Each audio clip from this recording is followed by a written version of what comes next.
everyone, welcome to virtual seminar. I am Оспанова. I work as a teacher of Global Perspective in Nazarbayev Intellectual School, Pavlodar. Today we are going to do on formative assessment on Global Perspective and project work course. So let's go straight to the introduction of the seminar. It's very brief information on defining formative assessment. So formative assessments are ongoing assessments, observations, summaries, and reviews that inform teacher instruction and provide students feedback on a daily basis. Formative assessment is really helpful for teacher to know what his students know by scaffolding for the students to slowly progress through to more advanced level to hit the target. The next coming slides are going to do on different types of assessment strategies. Teachers can use in the lessons a lot of types of assessments like summaries and reflections, lists, charts and graphic organizers, different visual representations of information and collaborative activities. These slides are going to underline the seminar aims, which is to describe formative assessments which are relevant for the Global Perspective and project work course. Seminar objectives: to introduce the use of portfolios, to assess ongoing performance and progress, to introduce different ways of formative assessment on Global Perspective and project work lesson, to present to the teachers how to give effective feedback to students' work, and to describe the role of technology in classroom assessment. The expected outcomes from the seminar are: teachers will understand how to use portfolios to assess students' progress. Teachers will understand different ways of giving formative assessment on Global Perspective lessons. Teachers will understand how to give effective feedback to students' work, and teachers will understand different ways of utilizing technology in the classroom. So let's start with objective 1. We will introduce the use of portfolios to assess ongoing performance and progress. Students' portfolio is a carefully selected collection of a student's work designed to provide the opportunity to make very specific kinds of assessments. There are common types of portfolios like best work portfolios, growth and learning progress portfolios, and I'm going to focus on the second type, which is growth and learning progress portfolios that can be used to collect samples of a student's typical work over time. So this type of portfolio allows teachers to assess the type and quantity of errors as learning progresses, the type of thinking and problem-solving strategies used by students as they learn, and the ability of students to catch and fix their own mistakes as they progress. So Global Perspective students' portfolios, to be their most effective, they should be an integral part of the classroom activities on an ongoing basis throughout the year. So you see, this is examples of Global Perspective students' portfolios, and I wanted to show how teachers of NAS use portfolios as an integral part of their classroom activities. So let's watch the video. The Global Perspective scores, the final mark is calculated 50% from the research project and 50% from the summative assessment. The summative assessment is in the form of a portfolio. The portfolio is basically a collection of students' work. It helps the students to stay organized, and it helps us to assess students' progress, which we might not necessarily be able to do. The portfolio is a very valuable assessment tool, but it's also a really great tool for teaching and learning. The teaching, it helps us to improve our teaching because we can see the progress, therefore we can differentiate. It's also a learning tool because it helps the students to stay organized and to become more independent learners. We gave our students some freedom to design their portfolios as they wish. So we can see their creativity, but at the same time they had to have certain pieces of works in their portfolios that are obligatory, because they have a checklist here, and every step, every formative assessment is here and checked, and with deadlines we sign everything if they are ready. So the students know what the plan of the term, they know what are they going to do, and deadlines are here also. The research report includes a lot of things to do, that's why it should be go step by step, and here they have all the steps and guidelines for their checklists. They put here their worksheets, their citation practice worksheets, their mind maps, and so on. And of course I need to mention that they fill weekly planning sheet. It's a kind of reflection. They need to explain what they have done and what are they planning to do.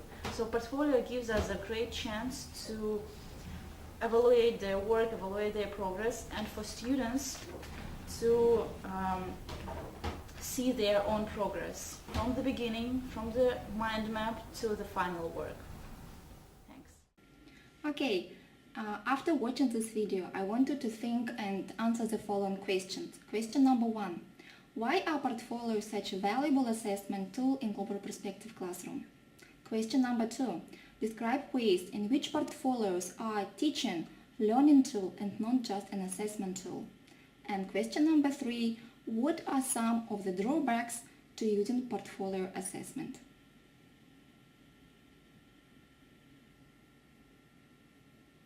Okay, thank you. So, to implement portfolio in the classroom, it requires at least 6 steps. So let's look through these steps.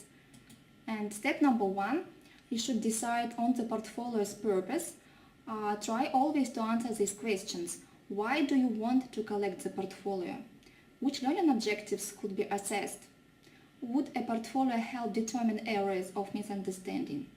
And do you want to evaluate a process or a product? Step number 2. Decide who will determine the portfolio's assessment. Do not ask students to collect everything, as it is inefficient and makes the portfolio difficult to interpret. Usually, the teacher determines which work sample will be placed in the portfolio. A carefully selected sample of works makes a portfolio manageable and easier to evaluate. Step 3. Establish the criteria for determining what to include in the portfolio.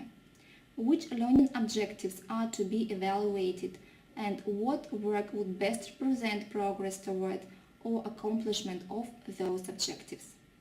Ask students to show you materials related to preliminary work, such as references, drafts, or revisions.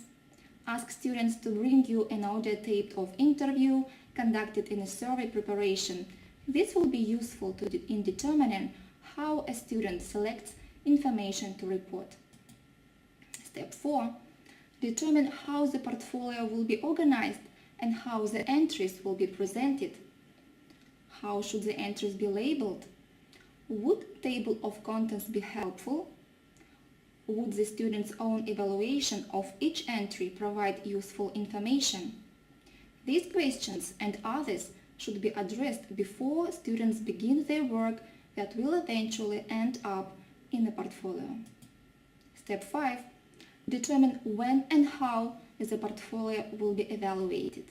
You may choose when to evaluate entries at several points in time as portfolio takes shape as formative evaluation, or once the entry portfolio is complete as summative evaluation. Have criteria for evaluation developed or design a scoring rubric. Give feedback to students or write comments. Do you think written comments would be more helpful than a score or grade? And step 6. Decide how the evaluations of the portfolio and its contents will be used. Will the evaluation be used to determine a grade that will be a part of the report card grade? Will the findings be used to help students learn from their efforts? And will your teaching strategies change as a result of how effectively or efficiently students are learning? You should always think what information should be given to the parents and would help them better understand the portfolio and its contents. Will the contents be judged on the basis of established criteria or by comparing a student's work to the work of other students? Will comparison be made across the time, comparing a student's early work with his or her later work? So here I want you to show different entries that could be put into the portfolios. So entry number 1, it is how students develop their research topic. So with the help of this site, students can construct their topics and put this as a formative assessment in portfolio. So you see, this is example of students' research topic samples, which also is evaluated by teacher. Entry 2, also students can put the way how they form a research question. So they can show how they develop this question, starting with a topic, then narrow and focus their topic, then formulate a question and they want to ask about their topic, and in the end they narrow the question if it is possible. So in this example you see how students developed research question samples in the form of different targets. So they start with very abstract questions like what is seismic activity, then they get closer, asking how does seismic activity influence on people, and the closest one that hits the target is how does seismic activity influence people's life. So also another example how students develop their research questions. And also students can use different mind mapping sites. So with these tips, students should be easily able to make colorful and artistic and interesting useful mind map. So they can write down their central idea on a topic which they want to explore. Then they come up with different ideas, thoughts and views they have, and they can relate it to the central theme. They also find relationship between all these ideas, and what is more important, in their concept maps they can provide secondary sources they will refer to. And finally, they can upload their concept map on Edmodo. So it also can be an entry in students' portfolio. So you see how students just constructed a mind map on the topic music. The student find relevant issues, relevant aspects, and also found relevant sources, secondary sources that she in the future or in the past referred to. So just you should always remember that all kinds of materials can be organized into portfolios. It could be obvious paper entries, it could be models, audio tapes, video tapes, speeches, interviews, samples of student thinking process, written and recorded. So to sum up this section, I want to say that portfolio can be a very powerful tool if they are fully integrated into the total instructional process and not just a tag on at the end of the instruction. So now it's a very short mastery test. I want you to have 30 seconds and think about these 3 questions. So in your own words, define the term portfolio. The second, could you list 3 things about students' learning that portfolio can be used to assess? And students shouldn't be allowed to evaluate their own portfolios. Do you think it's true or false? Okay, thank you. Okay, so it is objective 2. I will introduce different ways of classroom assessment techniques that could be relevant in global perspective course. So, and I want to stress exit cards as one of the easiest formative assessment technique. You can use it also as entrance card before the lesson starts. So that is very easy to use, as you need just index card or just a sticky note where students write their reflections on the lesson or gaps they still have. This type of assessment may be held in pairs or individually. So I want you just suggest to watch short video how students use exit codes and PRSs. I believe your topic is how does seismic activity influence on our life, and I think three things was very good in your essay, and because this topic the most popular in our world, and influence of the seismic activity is known issue which is true to life, and because of this people who live near the seismic active objects, they should think about their health and security. And two things that I found interesting about your research questions was I think your questions was very structured, and their structure was made by logical order, and all people should think about answer for these questions, because it depends on their life.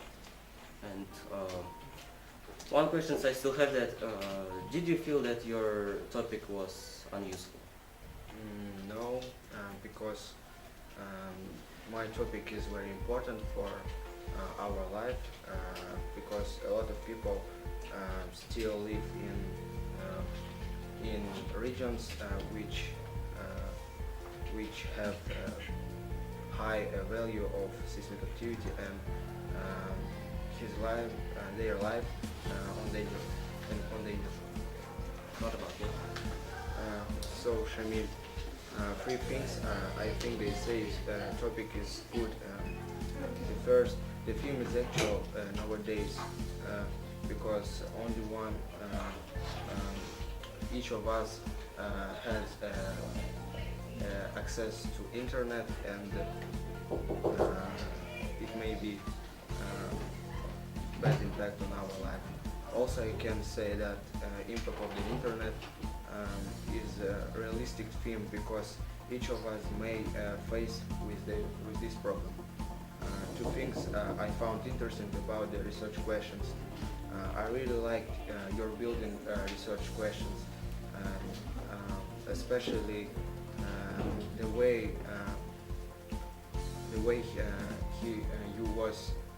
you were developing her research question. And also I still have one question. Why are you took this film?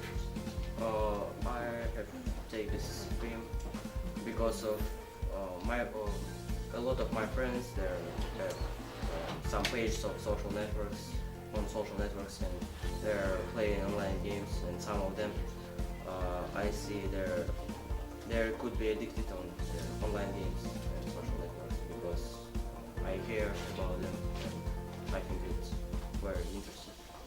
Thank you. Okay, thank you. So another strategy is SWOT analysis. It can be applied when students read the introduction of their mates papers and give formative feedback, identifying strengths, weakness, opportunity, and threat of the writing piece. So let's watch another video. The strength side of your introduction is that you used many synonyms of the words, and you used simple and understandable constructions, sentences. So it's a good side of your introduction. And also you connected your topic with life. It's also a strong suit. And you have many examples. So it's very important when you write an introduction. But there are many weaknesses, some weaknesses of your introduction. For example, you have repeated the same idea for several times, and some sentences are similar. And your construction was not so good, because you have started to develop one idea and then you turn to other idea. So it's very important to develop and to complete your idea. But if you correct the structure of your introduction, your essay will be very good and interesting for readers. And but you have to try to don't repeat the same ideas, and to make different services. Thank you. So the next strategy can be used also as a self-assessment. Am I on target? So the benefits of this assessment are that students can reflect and evaluate their progress of research. They can identify the stage they are on at the moment, and they can speak on what they have accomplished last week and what will they accomplish next week. The topic of my research essay is the difference of fast food consumption between the USA and Kazakhstan among young people and children. I have done my research questions. They include WH and targeting questions, and also mind map, which helped me a lot. I have written my introduction. And in this part of my essay, I have written about how accelerated life leads a lot of people. My context includes information about the bad effects of fast food consumption on human's body, and also its context says about some statistical data which were conducted in the Kazakhstan and in the USA. I have done my own poll which contains 12 questions. I have asked approximately 65 people and the results were the next. Almost all people know about the bad consequences of fast food consumption, but majority of them continue consume the fast food. My aim is to educate people or say them about the negative sides of fast food consumption, and also my aim is to conduct my own poll and make research essays. Methods. I have done my poll with the Google Docs website. I have gathered statistical data which includes primary and secondary resources, and I must finish my conclusion to finish my essay. Okay, so next assessment can be used as self-assessment, and it is called 4 squares. So when students check themselves on a certain topic, they can speak on this topic from 4 different perspectives, explaining, generalizing, evaluating, and reflecting on the issue. Fishing the bowl is a strategy used in classroom when group dynamics are important. These techniques allow for a richer discussion of any given topic, and it helps build community by focusing attention on the ways that particular group might work together more productively. Peer assessment strategy onion rings is good for peer assessment when students exchange their pre-existing knowledge. Students construct new knowledge and understanding based on what they already know and believe. Therefore, students can filter received information, and so they exchange the knowledge and give feedback if it is. You can use this technique as early as the first class meeting. It works well in classes of any size. Focus the questions in your probe on specific information, a concept that students will need to know to succeed in subsequent assignments rather than on their personal histories or general knowledge. Make sure to ask at least one question that you are certain most students will be able to answer correctly, and at least one other that you judge to be more difficult.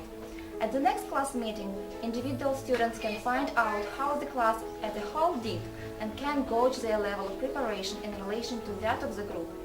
To assess change in students' knowledge, use the same or similar questions at the midpoint and at the end of a lesson, unit or term. The probe can also be used to introduce important concepts that will subsequently be developed through a number of lessons or throughout the entire course. The next one is focused listening.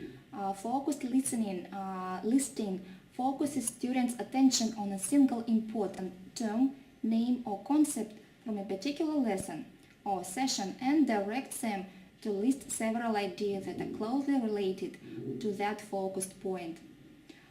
This assessment can be used to determine what learners recall as the most important points related to a particular topic.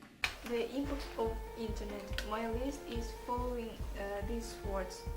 Have bad consequences, destroy health. The impact of the internet is a drug for the teenagers.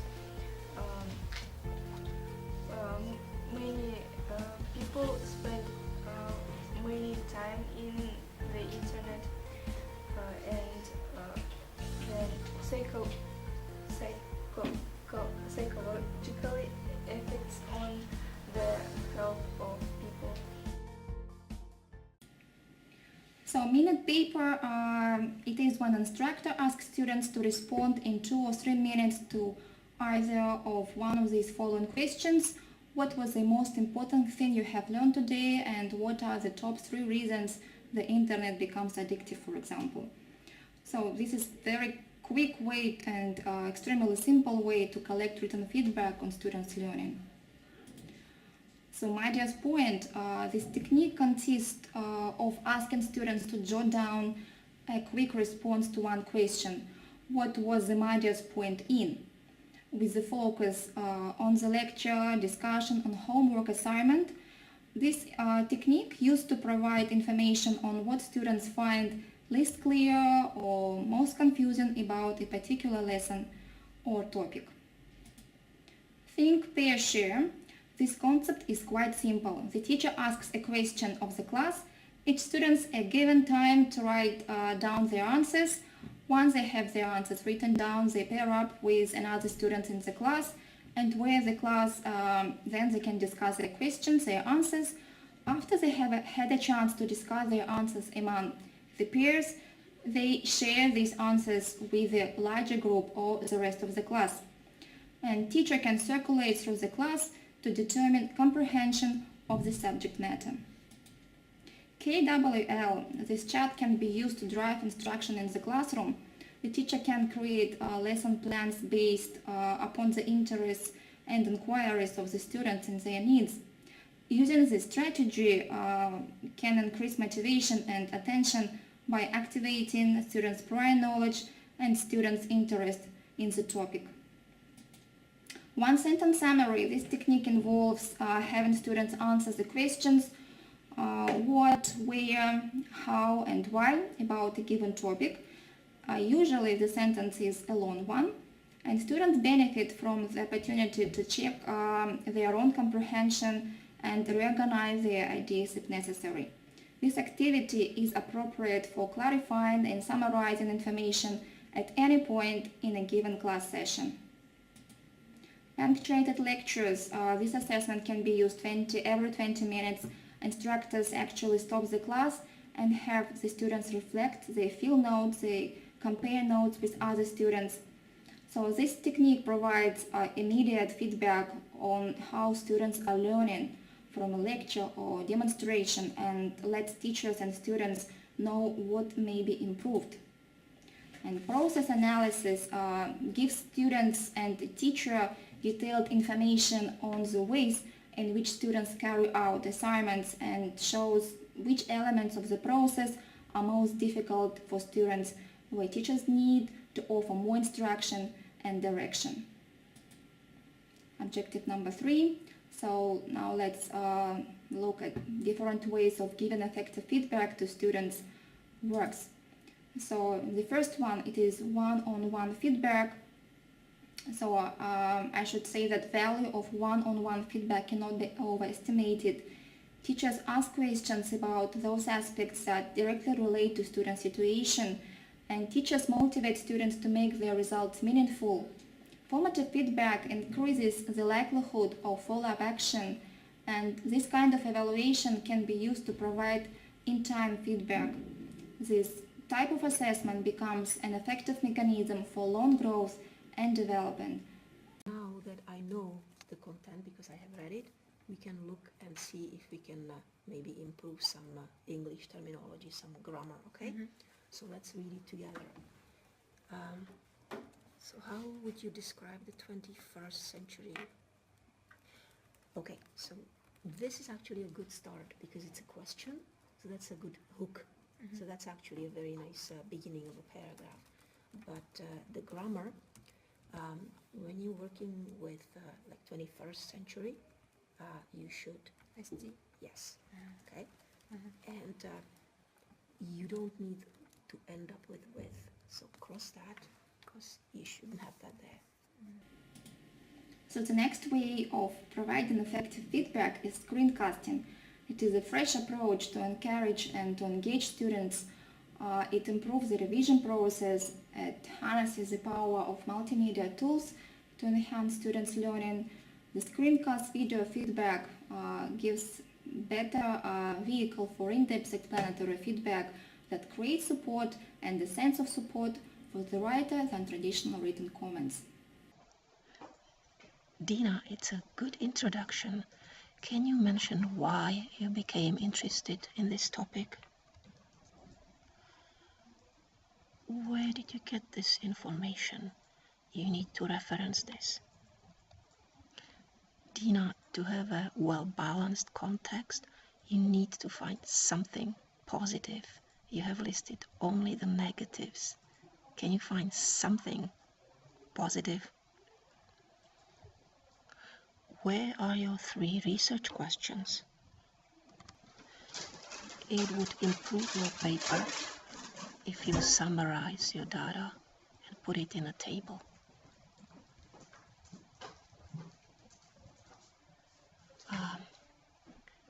Also the difference, maybe the contrast between the cultures, also the level of availability perhaps. It's a good first draft. One more way of giving effective feedback is written comments. They are making on common issues and students' work. The comments are usually recycled using specialized software. Comments are redeployed on new students' work and comments edited as appropriate.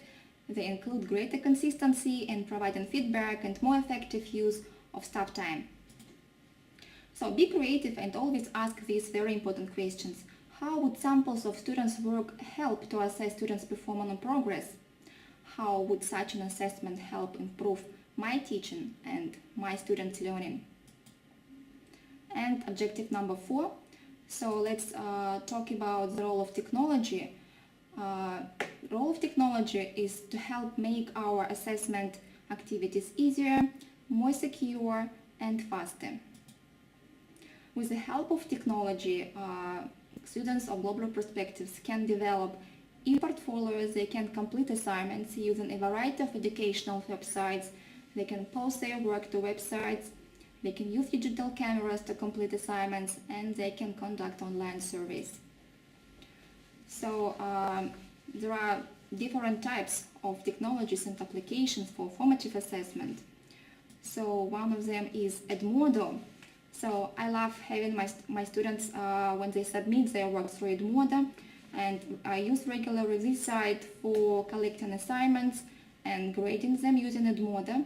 It's very convenient to have one place to gather and comment on students' work, and it is very helpful to make students sure that they complete their readings. So Screencast-O-Matic, it's another application that can help you to give feedback on students' written assignments. It's very flexible, it enhances understanding of key skills, it facilitates research draft feedback, it provides multimodal support for learning, and it helps students keep track with writing skill development. So word clouds can be also used to promote reflection and synthesize the content. Have students submit a word cloud to a discussion forum posting the top 10 key concepts from a reading assignment, for example. Kahoot is a free browser-based site for creating a quiz, survey or discussion. It is very similar to other sites when teachers create an account and participants enter a code from the participant site. It can be used as a review of the topic, and students usually like this application, and having Kahoot in the class, it is always fun. Learning apps. It's another application that can be utilized in the class to track students' performance. Quizlet. So with the help of Quizlet, you as a teacher can create different study sets. You can track student study progress. You can make studying more fun, and Quizlet makes it so much easier to understand and memorize. And SurveyMonkey can be used formatively, assess students in the learning process.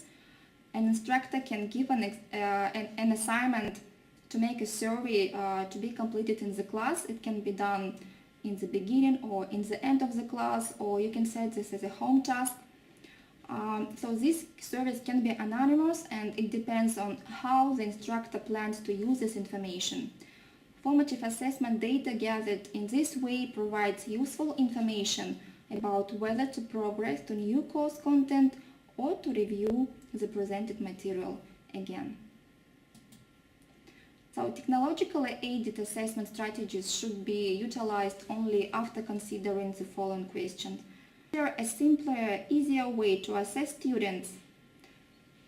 What are the privacy risks involved?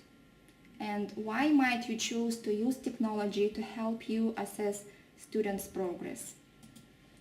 Now, I wanted to show what students think about formative assessment in Global Perspective class. So let's watch the brief reflection. Self-assessment is not about asking us students how to rate us like ace or achieved.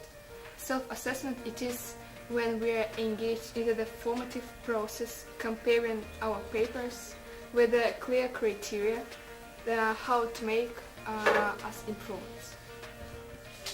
I prefer self-assessment as I see what I do wrong, because sometimes I forget to include references, for example, and then I look at the rubrics. So I check myself what level I am, and if I'm not there, it means I'm not done yet. Peer assessment or self-assessment allows students to make judgments about others' work while reflecting on their own. Also, it's a powerful way for students to act as assessor or to gain an opportunity to better understand assessment criteria. So when I look at my work, I feel pretty good because I can fix it, and I know that I can keep time. Self-assessment inspires to be in charge of revision process.